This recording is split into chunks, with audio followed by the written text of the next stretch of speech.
Bienvenue, chers frères et sœurs, pour cette nouvelle rencontre en ce mardi 24 novembre, où l'Église fait mémoire de Saint André d'Unglac et ses compagnons martyrs.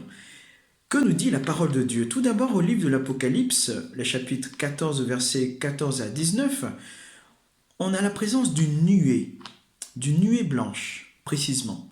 Cette nuée nous rappelle et nous renvoie à l'Ancien Testament, puisque cette nuée est symbole de la présence de Dieu. Ainsi sommes-nous appelés à examiner même notre vie pour y déceler la présence de Dieu. Dieu ne manque jamais, il est là, présent dans nos vies. Ensuite, avec le psaume responsorial, nous prions, il vient le Seigneur, il vient pour juger la terre. Il vient pas pour nous condamner, il vient pour nous aimer.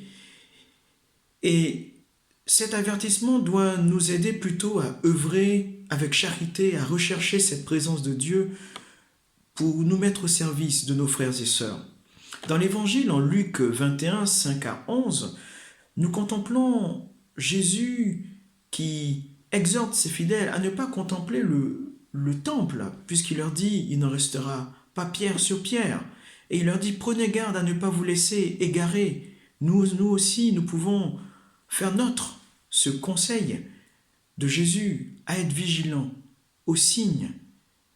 Mais soyons encore plus vigilants au signe d'amour qu'est le Christ, ce signe que nous avons à partager avec nos frères et sœurs.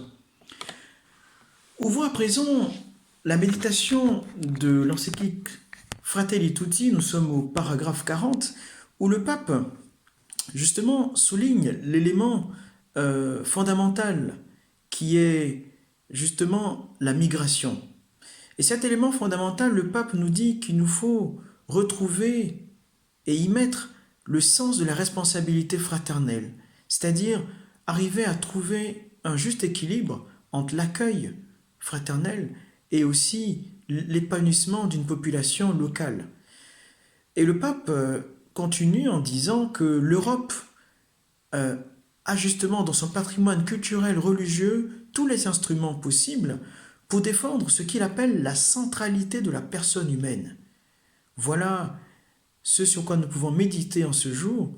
Demandons à Dieu de pouvoir justement méditer sur cette centralité de la personne humaine et la défendre comme nous le pouvons là où nous sommes pour garantir l'assistance et l'accueil des migrants et de nos frères et sœurs.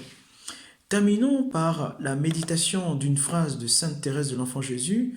Que nous dit-elle en ce jour? Thérèse nous dit ceci: je vois toujours le bon côté des choses. Je répète, je vois toujours le bon côté des choses. Voilà une phrase pleine de réalisme que nous pouvons méditer, c'est-à-dire aussi demander à Dieu cette grâce de pouvoir être toujours dans l'espérance, continuellement dans la charité et fort dans la foi. Voilà ce que c'est que voir le bon côté des choses. Bonne journée et à demain.